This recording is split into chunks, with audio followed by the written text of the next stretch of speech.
Hello everyone. So this is a new video. I have been away from doing the videos for a couple of weeks. I've been quite busy, had a bit of leave and things like that. But it's actually given me time to think about being busy. And the premise of this video is based around kind of smart objectives and how you work around smart objectives both in work and in your personal life.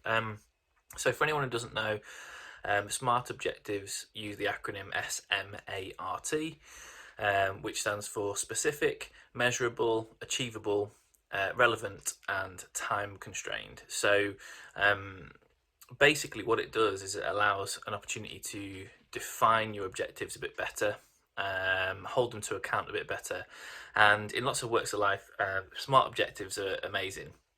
The key thing for me though is I've never been a huge fan of being completely prescriptive to SMART objectives. So the first thing I want to put out there is everything that you do might not lend perfectly well to the full remit of SMART objectives. So the first thing I'm going to say is my massive tip is don't push yourself to make every objective completely SMART. Do as good as you can to use the acronym to its best ability for that objective, and that will help you and not put too much pressure on you. Second thing, so when I use the SMART acronym, I try and make it as fair as possible. So for me, the key two things from the acronym are the S and the T. Specific and time constraint. Now, specific is basically take your objective and make it as detailed as possible, make it as understandable as possible, so that you cannot have any confusion of what this is. You know exactly what you're aiming for. And then the time constraint, deadlines are horrible. Deadlines can be really bad for mental health. So when it comes to time constraints, be realistic and be kind of fluid. So the other thing with time constraints is if you haven't got a deadline, give yourself one, but don't make it too tough. So think about it on a operational point of view. How long will it take you to do something realistically, and know that you can push it back if needs be. If you don't give yourself a deadline, if you don't time an objective, you're not going to do it. That's a fact. You'll certainly prioritize things that are definitely needing to be done in a certain time frame and has a written deadline. So you have to try and give yourself some form of deadline, some form of timing. It isn't again, just don't be hard on yourself. Just make it as realistic as possible. That would be my advice. But yeah, as far as the rest of it goes, the M, measurable. This is where you try and put a bit of data behind it, put a bit of kind of numerical perhaps, or kind of just something that you can definitely measure your success of that objective. The achievable, absolutely pointless having any objective if it's not achievable. So make sure it's achievable, and if it's not achievable, adapt it. That's the other A I like to sort of throw in there in brackets.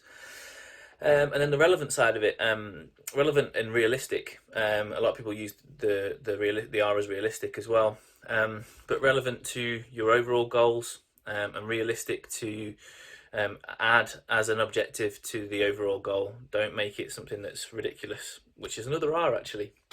But an objective that is ridiculous is not smart. Now, all of these videos that I've been doing, I try and link business tips and the way that I do certain things within business to mental health. Now, the way that I smart objectify everything I do is, like I say, I'm fair to myself, and I do it with regards to trying my best to use the acronym to its full capability, but not forcing myself. This will work in your personal life or in relationships or in your day-to-day objectives, to-do lists, etc., because you can be more fair, but you also can be more descriptive, so you can hold yourself a little bit accountable to ensure that you remember to do things when life gets too crazy.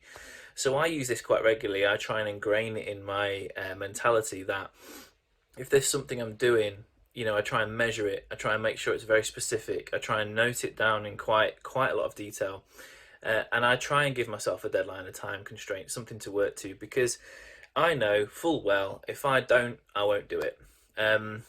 Perhaps if you're working through relationship struggles, or you're working through something with family or something like that, a massive guidance tip I can give you within SMART objectives is to use this as a tool to take emotion out of the situation. So jot it down like it's a work tip. Um, I can't kind of push this enough, really, that again, be fair as possible and use it to your needs, but do not push it. Do not force yourself to be SMART about everything. Just be as smart as you can about things. So that's it. Hopefully I haven't rambled on too much. Hopefully everybody understands what I've said. If you've got any questions at all, do get in touch with me. I'm more than happy to chat to anyone directly about anything I go on for. And I'd like to also kind of put a bit of a message in here to say that I'm working on different things at the moment to do with putting together some presentations and talks that I'd like to be doing when things go back to normal, around different mental health challenges in business. So if anybody's got any sort of interest in that, or kind of want to throw some ideas at me, I'm more than happy to have a chat to you about what I'm planning, and hopefully I'll be in touch with those that are relevant to helping me out with this in the future anyway. But that's the sort of plans for me in the future for extracurricular activity. So yeah, I hope everybody's staying safe and well, and take care.